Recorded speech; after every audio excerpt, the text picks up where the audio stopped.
immunological disorders, and phytochemical studies. With multiple extramural research projects and international academic engagements, currently he serves as a technical officer, traditional medicine at World Health Organization, SEARO. Contributing to the global health systems and traditional medical medicine integration, this session will now be taken over by Sir.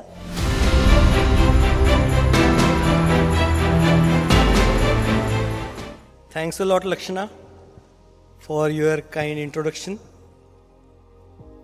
And thanks the organizers for having me here.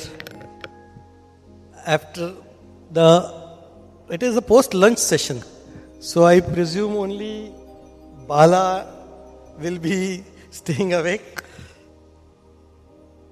Others are free. Sir has very nicely shifted his job because he understood what entails to be sitting here. So let me begin. The topic assigned to me by the organizers, I thank the organizers. Global opportunity for Ayurveda professionals, embracing holistic health worldwide. So let me take you to some global journeys. Fortunately, we have the most powerful brand ambassador these days. We are really Ayurveda ke to achhe din hai. What we see in this sector, what Modi ji has said, Ayurveda can make global impact like yoga, the soft power of yoga. Ayurveda has the potential to strengthen the global healthcare systems as it focuses on providing comprehensive remedies to various health problems and lays equal emphasis on prevention, nutrition and mental health. So beautiful triad, and therefore the focus has now shifted on these areas also, nutrition and mental health. This is an important thing.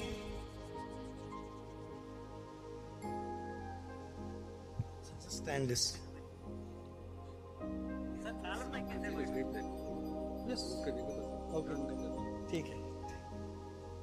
Okay. So this is a very interesting concept. Heal in India. Heal in India and heal by India. So I hope some of you have registered to this healinIndia.gov.in. Anybody who has actually walked into this portal? Very interesting project. Those who want to practice globally. One thing is heal in India and another is heal by India. So if you don't register, you will not be able to walk through this so many things. These are 10 steps for somebody who wants to get himself treated in India. So Government of India has this portal. Our priorities a few days back were this. This is a chock-a-block sort of thing, mid-career. You can go to ashram. On one side, there is a continued path towards Pragati, and then there is income tax office, ITO. So you can shift your priorities accordingly. But no matter wherever you are in this traffic jam, there are some things which are beyond your control and the paradigm changes suddenly. You are on the road and one fine day, a virus comes and says that koi road pe nahi niklega. So there is the same road becomes a shutdown. So your priorities change. That have changed a lot. And now they have again changed. What has happened in WHO? The first thing US President, our beloved Trump ji, has said, he has walked out of WHO, giving a 40% attrition to WHO. Very big setback. And recently, yesterday, he has walked out of 69 organizations, including UN. So this will further impact WHO. And he and his then bestie did a very bad thing, and he terminated another big organization called USAID. And that impacted so many things. I will not go into all the details, but think of these things. AIDS, malaria, HIV, so many vaccines, all closed down. All programs are shut down. So what I am pointing out is just think of those corona days. Before vaccine, the go-to thing was, if you remember, even the medical people, big professors used to call up and say, "Kuch kada de do, Ayush kada, give some chawanprash." If you remember that, that was a beautiful revival, summed up by Modi ji again. He said that आपदा में अवसर आयुर्वेद के लिए. That was the time. 600 times growth. You know that. Everyone remembers that. Just before vaccine, the go-to thing was for common people also was Ayurveda. It was a sort of revival for Ayurveda. Everybody rushed to that. Why? Because there was no alternative. Actually, Ayurveda was not an alternative medicine. There was nothing there. So people rushed to Ayurveda. Now everything is stopped. Think of it in Somalia. So there is no medicine at all. So you have to, those global practitioners, researchers have to think that because there are no medicines, conventional medicines in so many areas, especially malaria, think of going there and doing some Abda mein avsar kind of thing. Research, medicines, alternative medicines ka time hai because there are no medicines at all. World has started to prioritize health, sustainability and holistic well-being. Rising consumer awareness is the cause, increasing demand for holistic health, preference for natural and sustainable healthcare solutions.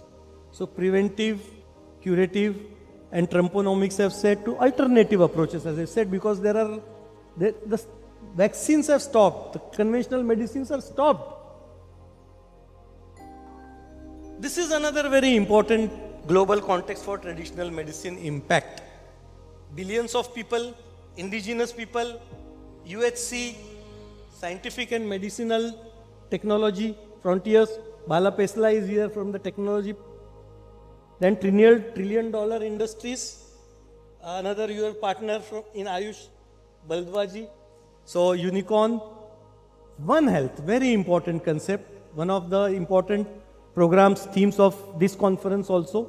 Pandemic prevention and management. Holistic personalized approaches to promote health and well-being accepted worldwide. Existing political commitments, legal obligations. What I am trying to say is you can choose so many different areas of operation. Just think of it, not just one thing that we will just practice. There are so many different kinds of practices also. Herbal medicine, natural beauty products, wellness centers, yoga studios, acupuncture therapies, consultation for regulatory affairs. Just think of it. I will come back to this point. Very, very crucial. If somebody who can devote time for studying and giving consultation for regulatory affairs only, that is such a multi-billion dollar multinational business these days.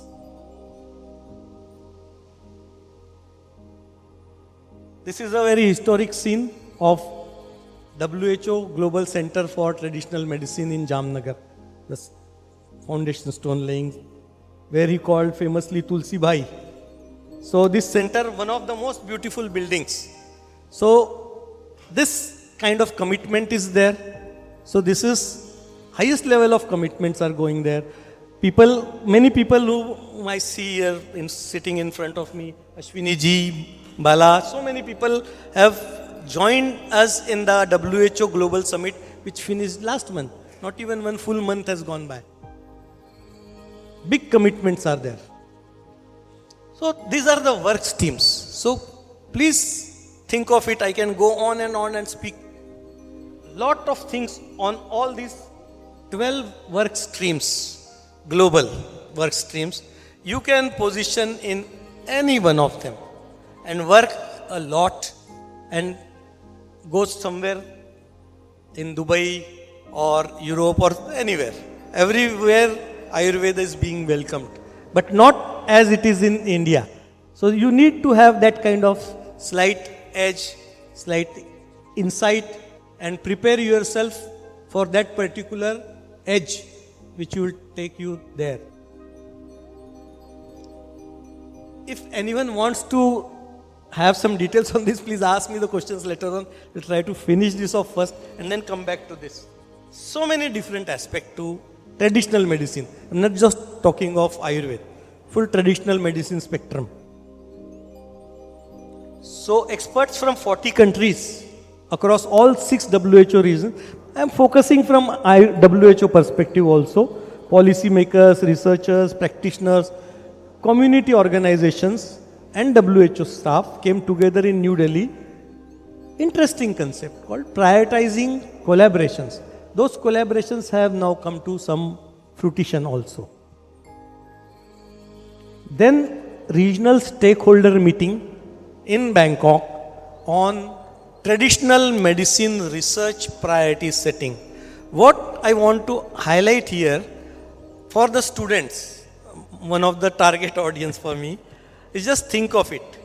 If the research priority, whatever research you want to do in your PG, if it syncs with the research priority which Government of India has in its pipeline, which is guided by regional research priority setting already done by WHO and Global Center. So globe, region, country, and then your research follows that 5, 10, 15 important projects which are felt to be the global need. If you are there, then it will take you to global levels. One very important development which has happened in recent times is this ICD-11 traditional module. This is MDS also. MDS is minimal data set. I will not go into that, but we'll stop one step before.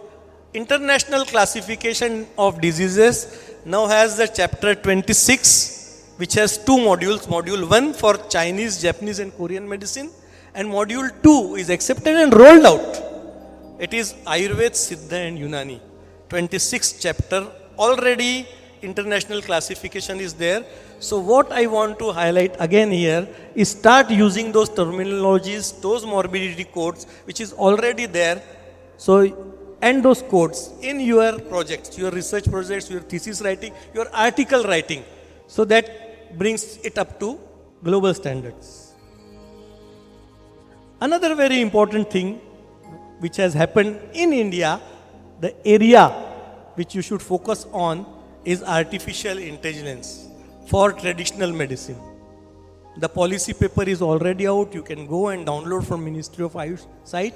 And if you don't position yourself with AI for traditional medicine, you will be left behind in just 1 year. It is such a powerful area now. He can talk more about this, but what I am saying is true. The policy is already there. You need to sync yourself with that, increase your capabilities, and be ready for those opportunities. So the priorities which were for 2025 were a World Health Summit in Bharat Mandapam in New Delhi in April. This is not the WHO summit which happened from 17 to 19 December 2025.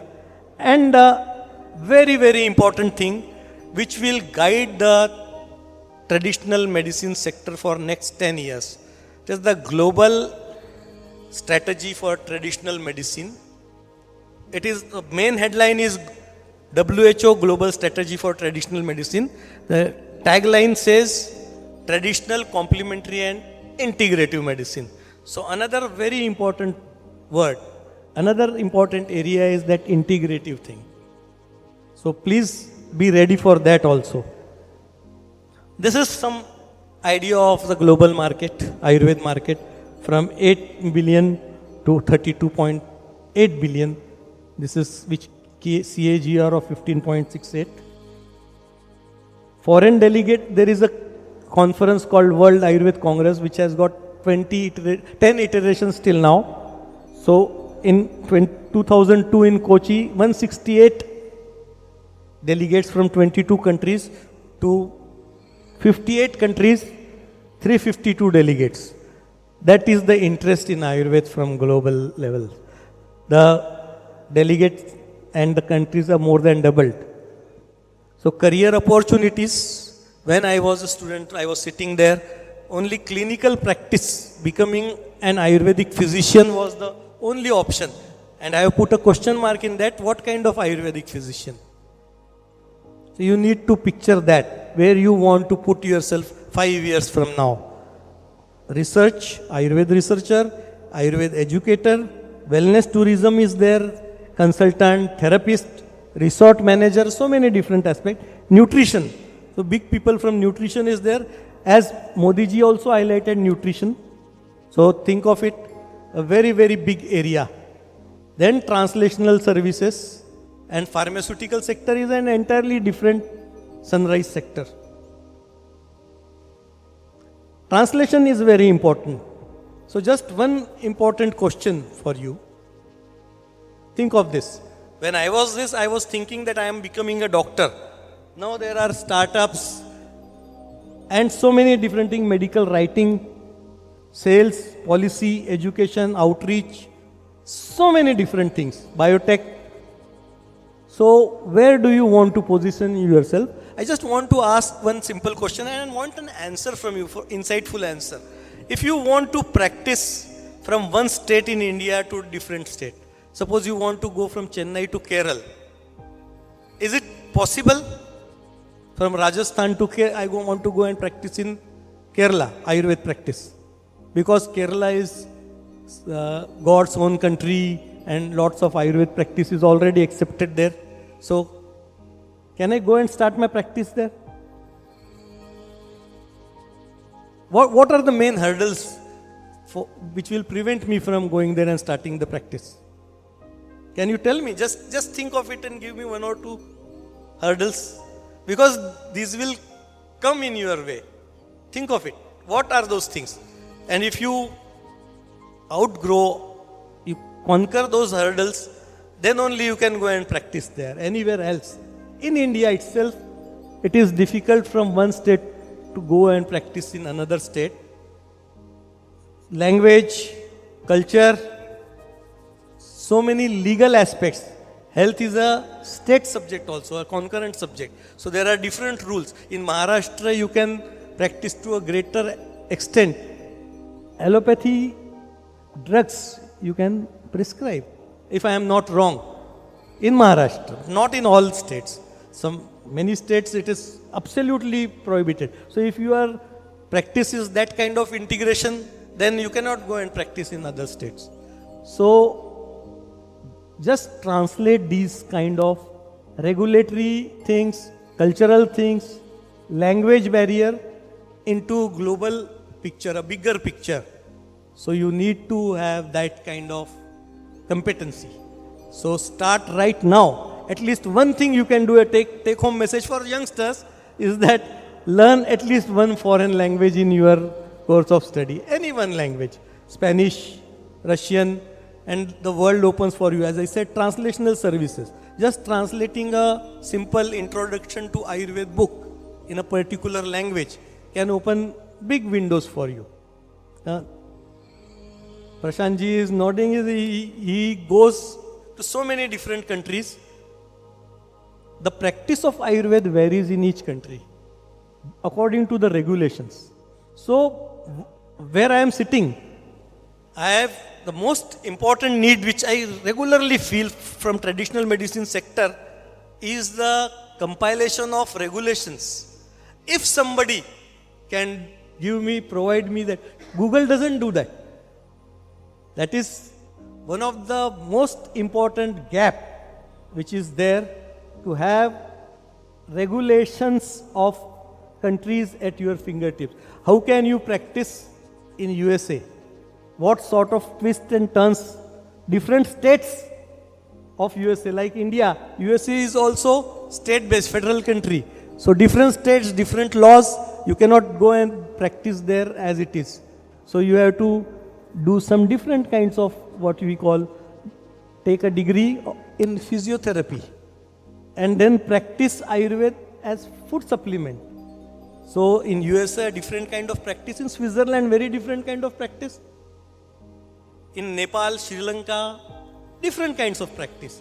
So if you are thinking of growing global opportunities, regulations and language, at least two things. Get first-hand knowledge of those regulations. Contact Prashant ji if you want to start some franchisee or some own practice in countries like Korea. I salute him. He had that guts to go to, of all countries, Korea. So he's in South Korea doing, I wish him well to do so many things, but he can handhold. So that kind of capacity building is very important. So many different things. The opportunities are there. Personalization is very important. So Prakriti analysis, you can just start a Prakriti analysis studio. There are opportunities, wellness tourism, Ayurveda retreats. You will be surprised to see those retreats kind of thing and how roaring business they are doing. Globally, not speaking of India, Kerala or Anandam in Masuri. This is a Hindi news. I will translate for you in English. It says that a company from Canada is starting an Ayurvedic clinic in India. So that kind of reverse globalization is also happening. What they are looking at, that there is the opportunity. There is so much business. So it is such a opposite kind of thing. People from India want to go to Canada and companies from Canada are coming to open Ayurvedic clinic in India. So at least in India you can do a roaring global practice. These are some of the academic chairs. Just yesterday one new list has been shortlisted for 7 countries. The chairs, very interesting. Government of India has given this kind of opportunity for Indian fellows. They can establish different kinds of Ayurvedic services to different countries. Different countries, different needs. Latvia is different, Hungary is different, Thailand is different, Canada entirely different, South Africa, Durban, Cape Town, different areas, different needs, different kinds of Ayurvedic or traditional medicine services are required. AIA, as All India Institute of Ayurveda Delhi, has established partnership with 15 international and 35 national organizations. Lots of needs are there, but right kind of people with right kind of capacities, especially knowledge. Just think of it. I want to open a clinic in Spain. I would require somebody with having adequate Ayurvedic knowledge, and then somebody who can translate my SOPs in Spanish and do the practice there. So think of it. You have got adequate time, ample time. Invest that time in learning one foreign language. Integration with biomedicine. I will not speak too much in front of Ashwini ji here, but there is enough space there to work. This is what it can lead to. Nobel Prize for Traditional Medicine. Digital Ayurveda is a new sector. Nutraceuticals are a new sector. Market trends are there in Europe. I can go on and on and on about all this. Pharmaceutical industry. There are big people sitting here. They know what glorious area it is. And huge profits. Regional strongholds, USA and Canada, UK, Germany. These are all data, evidence-based data. There are, from where I have taken this, the references are there. So you can go to all these many countries where Ayurveda is accepted with open hands, but not practiced as such in India. So that kind of tweaks you have to make. And for that you need that kind of mental preparation. You need those hand-holding. You have to at least have one collaborator in that country. So take home message, learn at least one foreign language. Scope is endless. Translation services literally and conceptually are huge. I am open for questions, and then if you are very satisfied in India, you can practice in India, like what Calvin and Hobbes said.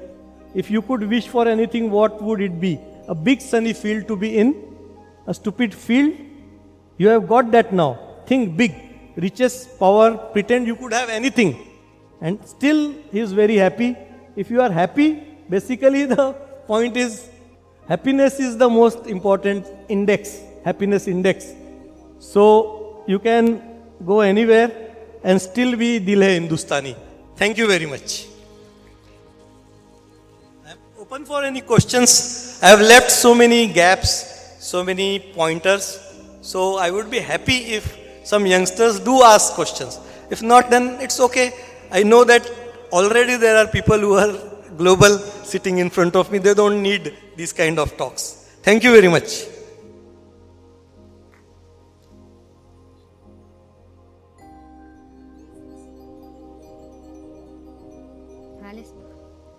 We sincerely thank you, sir, for your informative and thought-provoking session. It is our privilege to welcome our respected chairperson of this session, Dr. Bala Pesala, and I request him to enlighten us with his words of wisdom.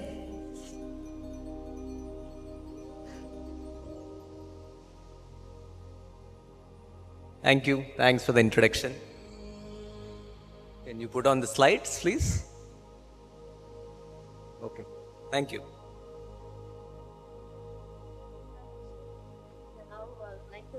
Words, what do you think about sir's session or Words your... on sir's session, sir. The next one is your session. Yes. Okay. Thank you. First, let me thank Dr. Pawan for the wonderful talk. I think he has given so big overview, right? Which a lot of times as Ayurveda doctors, right, we miss the bigger picture. I think he has very well articulated, right, what is needed for Ayurveda for mainstream integration, and also the initiatives taken by World Health Organization and all the conferences bringing together multiple disciplines. What I liked about his talk is the opportunities, right, especially with the global leadership, right, of US not being in a position.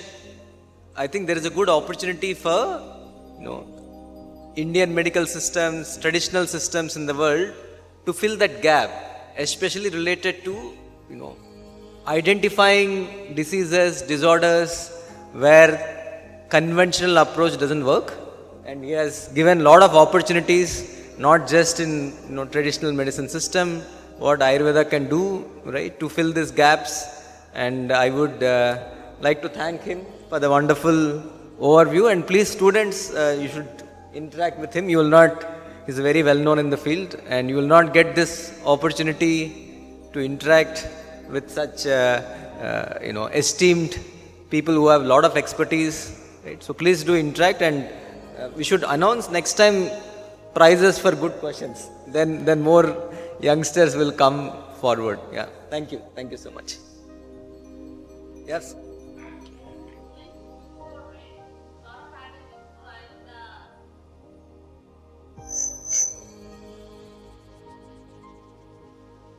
So Pawan ji, आपने जो slide दिखाया, the one with a lot of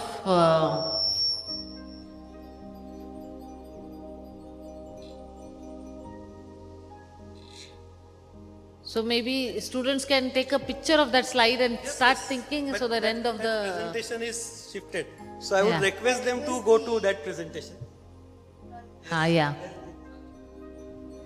Think about it, and maybe they can ask you, because there is lot of things in this slide, I feel. These are the work streams.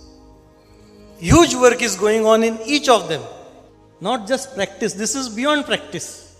So there is this traditional medicine overall. This is regional office, advisor, CC, expert group.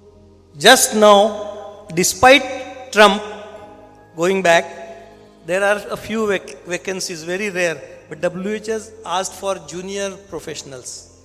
Go to WHO site, see the career section.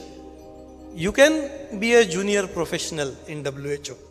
Think of it as a way to go. There is this leadership, political, then UHC, PHC health systems, the SDGs, But when we are talking in this kind of abbreviations, SDGs, you should be there in that particular, that what does SDGs mean? What is the third SDGs? How does the remaining 17 impact those things? So until and unless you are aware of this, until and unless you are right there at that proper position of holding the catch when the opportunity arises, it is waste. So you have to prepare for those things. So many things. Just think of this, just one data. As I said, ICD 11, morbidity codes. Go to the Namaste portal. So many things are there. All these things. So if you want to ask any question in this, I would like to speak of, for example, innovation and evidence. Just think of evidence, the pyramid of evidence, and that plate of evidence now. What Ram Manohar is working on. Huge work is there. So, if you are interested, you can be a junior fellow, you can contact Ashwini ji, Ram Manohar, Supriya Bhalerao, Geeta Krishnan. So, and Sarita Chaturvedi. Lot of good work, lot of what we call young fellows, assistants to write those white papers are called for. So, lots of opportunities are there. Each area, huge opportunity. As I said, my particular right now huge gap, and if somebody feels that, he will be ruling the roost. The regulation part, the sixth. Think of it. Just we don't have at one hand the regulations in India itself. All states, how Ayurveda is practiced in Kerala, in Maharashtra, in Uttarakhand, whether I can grow hemp or not. In Uttarakhand, yes, but nowhere else. No, absolutely not. So what about this hemp oil and hemp clothes? So Banga. So that kind of regulations. So in India itself, there is a need. Prashantji, Nastya can take up this work. Just compiling that and providing the consultancy services. And at global level, nothing like that, madam, you can think of it. Putting somebody to this task of getting, for example, how can you practice in France? How can you practice in European countries? What about Middle East? What are the regulations? In Malaysia, you can practice 90% of Ayurveda in Malaysia. Beautiful. Huge practice in Malaysia. Huge practice in Indonesia, Bali. But with certain twists. You cannot practice full Panchakaram there. No, in UAE, a very big conference of Ayush is happening in Dubai in 15th to 17th of February. UAE, huge business, huge practice of Ayurveda, Unani, Siddha and homeopathy. But certain regulatory inhibitions are there. So if we have a handbook, just search. There is a huge scope for that website also. Just click how you can practice Ayush in. There is a need, it is not there yet. Think of it. Prashantji, your organization could do wonders. So no questions yet? So that is a bad thing for you. He told me that you continue speaking till somebody asks a question. So he got frightened. Yes, sir, please.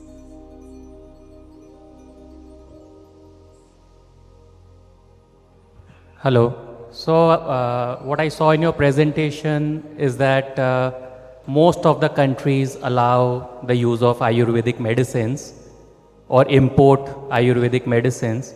So I am a little bit confused because... No, I didn't say that. I said that the practice of Ayurveda shifts shapes in different countries.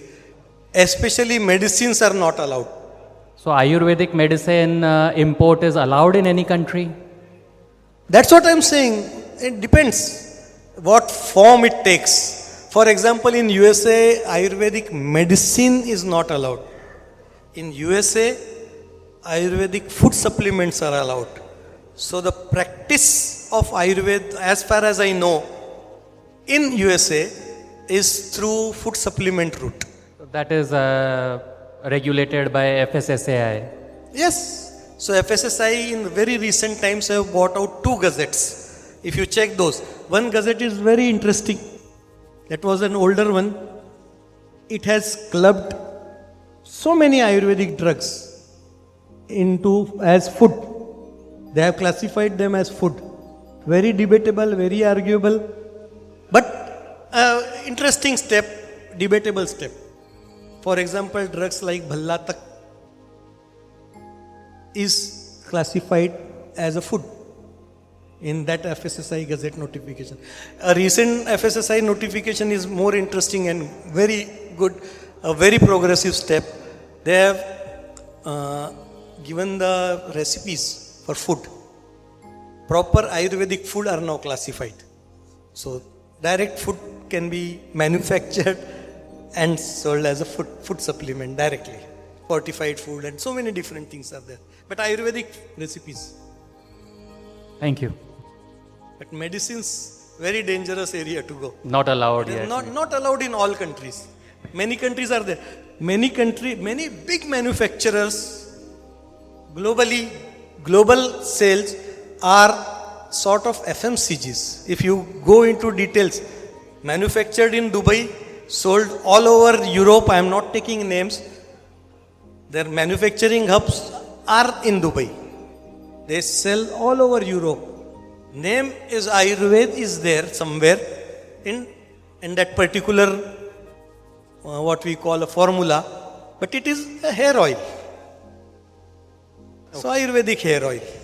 Cosmetics are sold all over the world, but not consumables, not inside, not allowed, not in all countries. Many countries they allow. Okay. Thank you.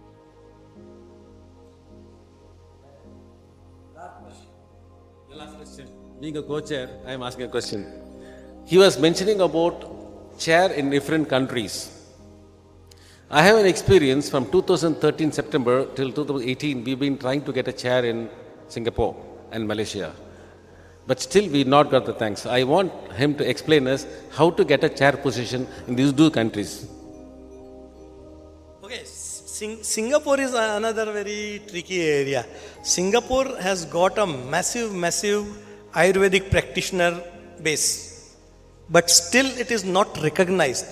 Traditional medicine in form of Chinese medicine is recognized, registered. That's what I'm saying. There are some regulatory inhibitions. So Chinese medicine is accepted and regulated properly there in Singapore, but not Ayurveda or Siddha or any huge practices there. So you need to approach Ministry of Ayush for the chair in Malaysia is already there. Very recently, last year, Malaysian chair is already up and running very nicely. Singapore, there is no chair. Hungary, it was and now it has come back. It is not yet advertised, but Mauritius is beautiful. Latvia is good. So many chairs are there, sir. But again, the countries and the universities, Australia, very nice. But then the expectations from government of India is different, and what they offer in return is different. There are lots of struggle, and only one person, and generally that person goes from some higher post. He is accustomed to having so many different subordinates to him for different things, different people. One secretary, one person to bring him coffee, and so many different things. And suddenly he finds himself in a situation where he has to do all errands himself, everything. He has to type, he has to write a letter and go and take an appointment from the Vice Chancellor, sit there for 1 hour and all those kind of, he then comes back within 1 year. No, I am happy there. So that kind of differences are also there. So youngsters, associate professor level are now being recruited and sent, and they are performing very nicely. So government of India has got their own vision, and the country which wants to set up this traditional medicine has got their own vision. So if it gels, it's wonderful. For one of those things are two, those diplomatic things are also there. So good people like you should go and do that. Yes. Singapore? Yes.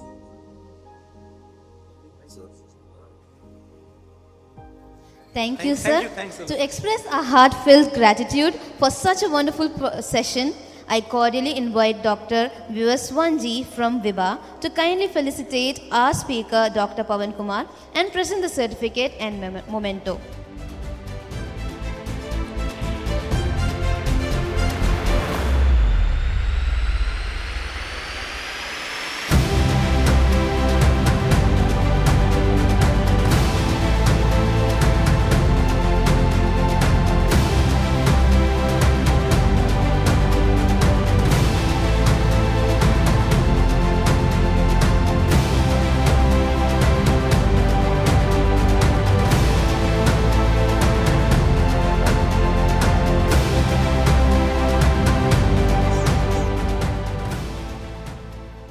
I also request Dr. Vivaswanji to present a small token of gratitude to our chairperson, Dr. Bala Pesala, and co-chairperson, Dr. Vijaypal.